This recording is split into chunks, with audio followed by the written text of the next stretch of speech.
Dan kini kita akan beralih ke pertanyaan untuk calon gubernur nomor urut 4 Bapak Deddy Mulyadi. Untuk itu kami persilakan panelis Bapak Kakak Suminta untuk mengambil subtema dari dalam fishbowl dan mohon diperlihatkan ke kamera moderator dan hadirin.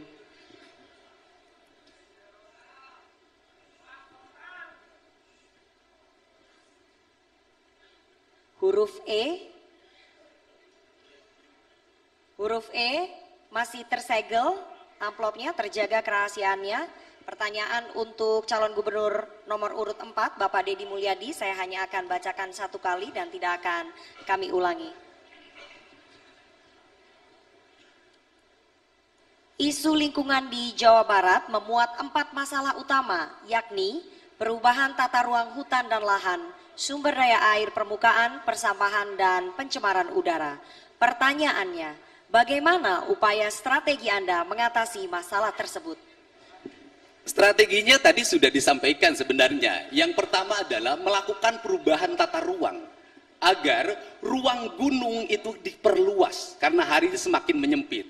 Dalam kaidah Sunda itu ada kalimat begini, ada leweng tutupan, ada leweng titipan, ada leweng awisan, ada leweng garapan. Keempat ini harus diterapkan secara konsisten. Karena apa? Karena hari ini masyarakat kita sudah menyerobot ke arah leweng tutupan. Leweng tutupan di Jawa Barat hari ini sisanya tinggal 17%. Kalau 17% dibiarkan terus semakin menyempit, maka bencana banjir dan longsor akan menimpa kita. Terus kemudian yang kedua adalah tindakan-tindakan pemerintah yang tegas dan terukur terhadap siapa? Berbagai perilaku penyimpangan lingkungan, baik pembalakan hutan, penambangan liar, dan kemudian melakukan tindakan lagi pada apa? Memetakan wilayah-wilayah yang salah peruntukannya, yang hari ini mendapat izin resmi maupun ilegal untuk ditempatkan pada tempat-tempat yang proporsional. Seperti di daerah-daerah yang semestinya menjadi daerah kubangan air, daerah pesawahan, daerah-daerah kolam atau danau, hari ini mengalami penyempitan disebabkan oleh perkembangan pertumbuhan pembangunan industri dan perumahan. Kemudian yang berikutnya adalah membuat peta data yang memadai agar apa? Agar aliran sungai dari hulu sampai hilir terintegrasi dengan baik, tidak ada penyempitan, tidak ada bangunan yang ada di atasnya, dan kemudian kembali dihentikan berbagai bentuk eksploitasi sungai, melakukan pembuangan sampah, limbah ke sungai yang berakibat sungai kita menjadi tercemar. Kerangka dasar itu bisa dilaksanakan oleh kita semua apabila tata ruang itu terintegrasi dari provinsi sampai kabupaten kota. Tidak kabupaten kota punya kebijakan-kebijakan sendiri tentang tata ruang yang bertujuan hanya untuk meningkatkan pendapatan asli daerahnya masing-masing. Inilah kerangka kerja yang mesti dilakukan. Baik, waktu Anda telah habis. Dan berikutnya saya akan persilakan calon gubernur nomor urut 1 Bapak Acep Adang Ruhiat untuk menanggapi jawaban dari calon gubernur nomor urut 4. Waktu Anda 1 menit. Silakan. Kita akan menawarkan optimalisasi program, yaitu bagaimana menata seperti Citarum, yang tentu kita harus menjadikan objek pertama di dalam rangka bagaimana program nasional yang bekerja sama antara pemerintahan pusat dengan pemerintahan daerah, yaitu dalam rangka membersihkan dan merehabilitasi sungai-sungai semacam Citarum, kemudian tempat yang lain melalui patroli, edukasi, dan penegakan hukum. Yang kedua adalah pengelolaan limbah dan sampah industri. Karena hari ini ketika kita berbicara masalah sampah, berbicara masalah sampah ada di rumah, ada di tempat-tempat yang lain, ada di mall, ada di hotel, ada di mana-mana. Nah, ini menjadi persoalan yang sangat krusial di dalam rangka bagaimana, karena musuh ada air adalah sampah, sehingga ketika sampah ada di mana-mana itu lingkungan hidup akan terganggu. Cukup Bapak, waktunya habis. Terima kasih. Selanjutnya kami persilakan Bapak JJ Wiradinata untuk menanggapi jawaban dari calon gubernur nomor urut 4 Bapak Deddy Mulyadi. Waktu Anda 1 menit dimulai saat Anda berbicara. Kajian menumpuk di kantor. Tata ruang sudah punya semua, tapi masalah tetap masalah. Kuncinya adalah bukan pada itu, karena itu sudah ada dan kajian sudah ada. Tapi bagaimana menangani persoalan adalah melibatkan seluruh komponen masyarakat.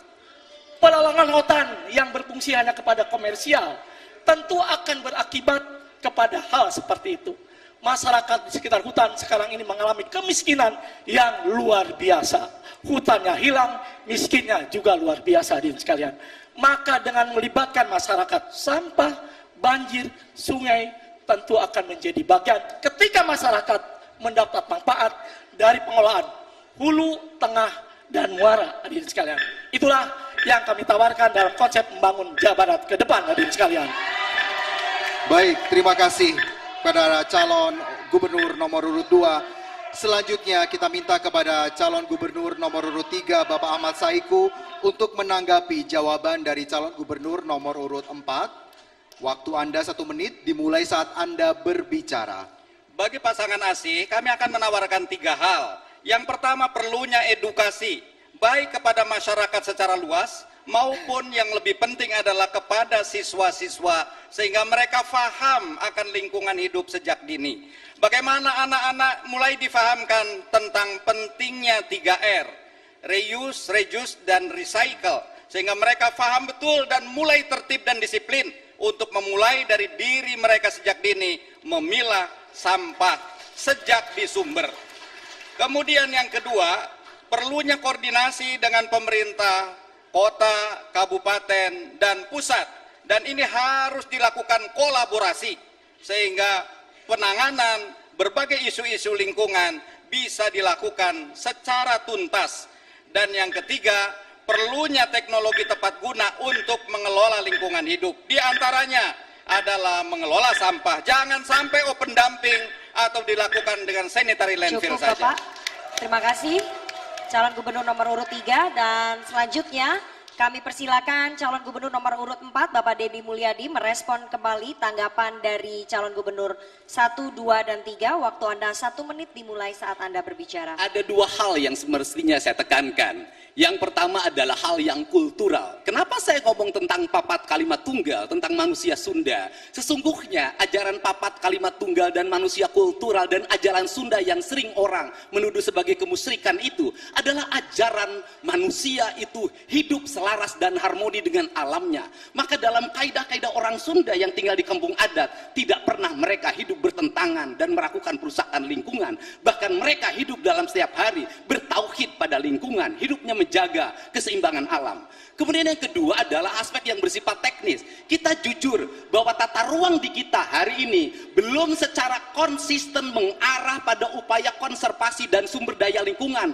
Aspek-aspek politik dan bersifat ekonomi kepentingan jangka pendek masih dikedepankan dalam penyusunan tata ruang. Sehingga itulah tata ruang tidak boleh per kabupaten. Tata ruang harus dibuat per pulau. Kalau negeri ini ingin selamat lingkungannya. Ini perspektif yang harus kita lakukan Baik, ke depan. terima kasih. Waktu Anda sudah habis.